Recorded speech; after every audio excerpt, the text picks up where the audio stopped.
नमस्कार साथियों, आप सभी को मेरा प्यार भरा राम राम। साथियों, इस वीडियो का थंबनेल आपने देख लिया होगा। इस वीडियो में डिस्कस करेंगे सोयाबीन में 72 घंटे के अंदर कौन सी खरपतवार नाशक डालें जिससे खेत में उगने वाली जितनी भी टाइप की यहाँ पे खरपतवार हैं वो उगने से पहले ही ख़त्म हो जाए। यहाँ पे जितनी भी प्रकार की खरपतवार हैं, जैसे कि घास वर्गीय खरपतवार हुई, चौड़ी पत्ती की जितनी खरपतवार हैं और यहाँ पे मोटी पत्ती वाली जितनी भी खरपतवार हैं, वो सभी खरपतवार अपने सोयाबीन के लिए बहुत यहाँ पे नुकसान करती है, क्योंकि वो उसकी ये जो खरपतवार है ये अपनी सोयाबीन की ग्रोथ को रोकती है। साथियों, अपनी जो खेतों में जितने भी यहाँ पे पोषक तत्व हैं और जितने भी इस पानी के तरीके से, यानी कि जितने भी यहाँ पे पोषक तत्व होते हैं, ये खरपतवार पहले खुद जो है उसको यहाँ पे ग्रहण करते हैं, खुद सोख लेते हैं और अपनी सोयाबीन को यहाँ पे नुकसान पहुँचाते हैं। साथियों, और इतनी खरपतवारों की वजह से जितने भी कीट होते हैं और यहाँ पे जितने भी रोग होते हैं, ज़्यादातर इन खरपतवारों की वजह से ही होते हैं। इसीलिए इन खरपतवारों को उगने से पहले यहाँ पे स्प्रे के माध्यम से ख़त्म कर दिया जाना चाहिए। तो इस वीडियो में यहाँ पे डिस्कस करेंगे, बड़े डिटेल से डिस्कस करेंगे कि भाई किस तरीके से कौन कौन से खरपतवार होते हैं जो यहाँ पे अपनी सोयाबीन को नुकसान पहुँचाते हैं, और उन खरपतवारों को ख़त्म करने के लिए कौन कौन सी यहाँ पे दवाइयों का स्प्रे करते हैं, इन सभी के बारे में डिस्कस करेंगे। साथियों, सबसे पहले देखें खरपतवारों की पहचान के बारे में बात करें तो यहाँ पे आप वीडियो में देख सकते हो कि घास वर्ग के जितने भी खरपतवार, चाहे सावा की बात हुई, जंगली चावल की बात हुई, कॉफ्रूट घास की बारे में बात करें, ब्रह्माई जो घास है उसके बारे में बात करें, पटरसन घास के बारे में बात करें, तो ये सब जो घासें हैं ये घास वर्गीय खरपतवार है। इसके अलावा चौड़ी पत्ती की वाली खरपतवार की बात करें, जैसे चौलाई की बारे में बात कर सकते हैं, बंगाल, जैसे कि यहाँ पे है बथुआ, लाल मुट्ठी और नीली जो यहाँ पे घास है, ये सभी क्या करती हैं, ये सभी खरपतवार अपने सोयाबीन के लिए एक दुश्मन की तरह है। साथियों, इसके अलावा मोथा घास हुई, छोटा मोथा हुआ, सड़वा मोथा हुआ, और यह जितना भी हो, चौकनी मोथा हुआ, ये सब अपने सोयाबीन के लिए अपने खेतों में जो घास हैं, जो खरपतवार हैं, ये सोयाबीन की दुश्मन है, क्योंकि ये क्या करते हैं कि सोयाबीन से के साथ साथ बड़े होते हैं और जितने भी पोषक तत्व होते हैं ये सब सबसे पहले खुद अवशोषित करते हैं। साथियों, इसीलिए यहाँ पे जो है दवाई का स्प्रे करके, खरपतवार नाशक का स्प्रे करके इनको जड़ से ही ख़त्म कर देना बेस्ट रहता है। साथियों, यहाँ पे जो 72 घंटे के अंदर जो दवाई स्प्रे करते हैं, इसका सबसे अच्छा बेनिफिट ये है क्योंकि इस पर सोयाबीन की जो यहाँ पे सोयाबीन का जो पौधा होता है इस पर बिल्कुल भी इफेक्ट नहीं करता है, और ये सबसे अच्छा तरीका है, इसका उत्पादन में भी बहुत अच्छा योगदान होता है। साथियों, यहाँ पे बात करें सबसे पहले जो स्प्रे की खरपतवार नाशक स्प्रे की बात करें तो पेंडिमेथालिन जो होता है 30 EC का आप जो है यहाँ पे स्प्रे कर सकते हैं। साथियों, इस ध्यान रखें 1 हेक्टर में 3.5 लीटर का जो एक यहाँ पे पैक आता है, जो यहाँ बोतल आती है, जो यहाँ पे पीपी देखने को मिली है, इसको जो है आप यहाँ पे इसका स्प्रे कर सकते हैं।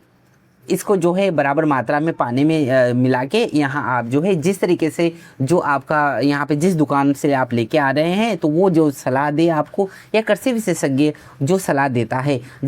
इसको जो पेंडिमेथालिन है 30 EC, इसको 3.5 लीटर के हेक्टर में आपको घोल बना लेना है, और उसके बाद जो यहाँ 72 घंटे के अंदर आपको स्प्रे करना है। साथियों, ध्यान देने योग्य वाली बात यह है कि आपको सिर्फ 3 दिन के अंदर ही इसको स्प्रे करना है, और स्प्रे के बाद अगर हल्की बारिश हो जाती है या फिर आपका यहाँ पे जो फुहारा पद्धति है, तो वहाँ पे हल्की जो है फुहारे चला के आप जो है इसका जो है यहाँ पे पानी का छिड़काव कर सकते हैं। क्योंकि इसका जो है अगर स्प्रे करते हैं आप,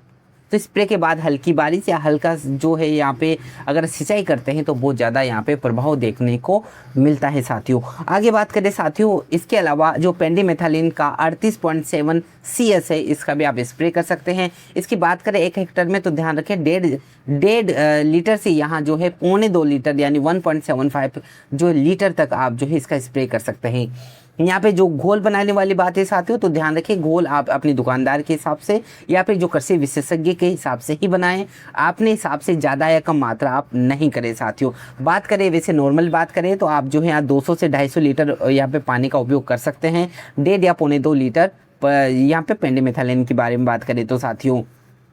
इसके अलावा आपको जो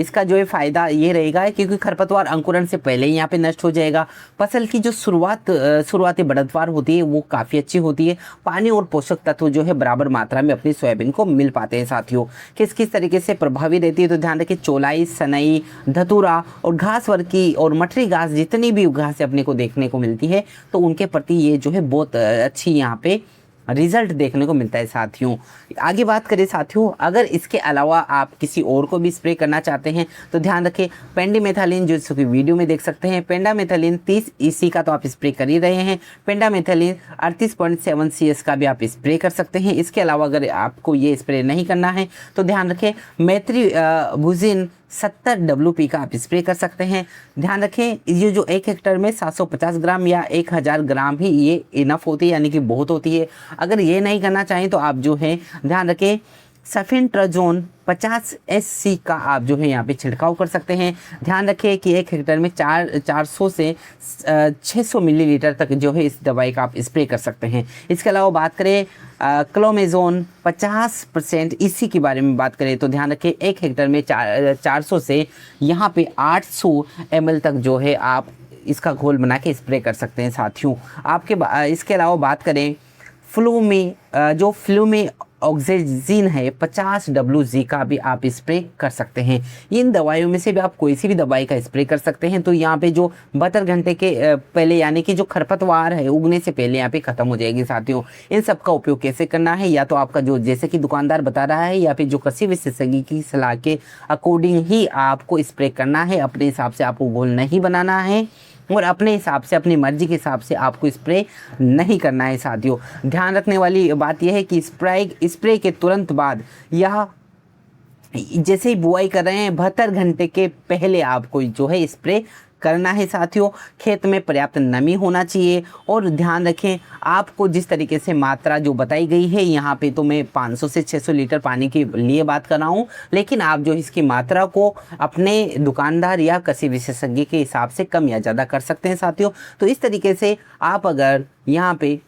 जो है सोयाबीन उगने से पहले ही अगर खरपतवारों का बिल्कुल समूल जो है इसको नष्ट करना चाहते हैं तो इन दवाइयों में से कोई सी भी दवाई का आप स्प्रे कर सकते हैं साथियों। तो इस तरीके से इस वीडियो में अपन ने देखा कि भाई सभी टाइप की जितनी भी खरपतवार है उसके बारे में डिस्कशन किया और उन खरपतवारों के लिए आप कौन कौन सी दवाइयों का स्प्रे कर सकते हैं उन सभी तमाम दवाइयों के बारे में डिस्कशन किया है साथियों। फिर भी मैं वापस से सलाह दूंगा कि जो भी आप यूज़ करें वो अपने दुकानदार या भी कृषि विशेषज्ञ के अनुसार आप यूज़ करें साथियों। तो इस तरीके से यहाँ पे अगर आपको ये जो जानकारी अच्छी लगी हो तो वीडियो को आप लाइक करें, चैनल को सब्सक्राइब करें और इसी तरीके से बहुत जैसे कि आप जो है चैनल में जाके वहाँ पे जितने भी टाइप के यहाँ पे जो इम्पोर्टेंट यहाँ सोयाबीन की जितनी भी किस्में हैं उसके बारे में यहाँ पे डिस्कस किया है साथियों। चाहे वो ब्लैक बोर्ड के बारे में डिस्कशन हुआ, उसकी विशेषताओं के बारे में डिस्कशन हुआ, चाहे JS की जितनी भी तमाम यहाँ पे JS की बारे में बात करें, किस्म के बारे में बात करें, NRC की बारे में बात करें तो उन तमाम यहाँ पे जो राजस्थान, MP और यहाँ पे महाराष्ट्र और MP जो UP के कुछ जो जहाँ पे सोयाबीन बोई जाती है तमाम जो इम्पोर्टेंट जो 2026 के अकॉर्डिंग इम्पोर्टेंट थी किस्में उनके सभी के बारे में यहाँ पे डिस्कस किया साथियों। तो इस तरीके से अगर आपको चैनल से जुड़े रहें ताकि जो है तमाम सोयाबीन के बारे में जितनी भी जानकारी है जो इम्पोर्टेंट है तो आप जो है यहाँ पे बड़ी आसानी से आपको उपलब्ध हो जाए साथियों। तो इस वीडियो में बस इतना ही, मिलते हैं नेक्स्ट वीडियो में।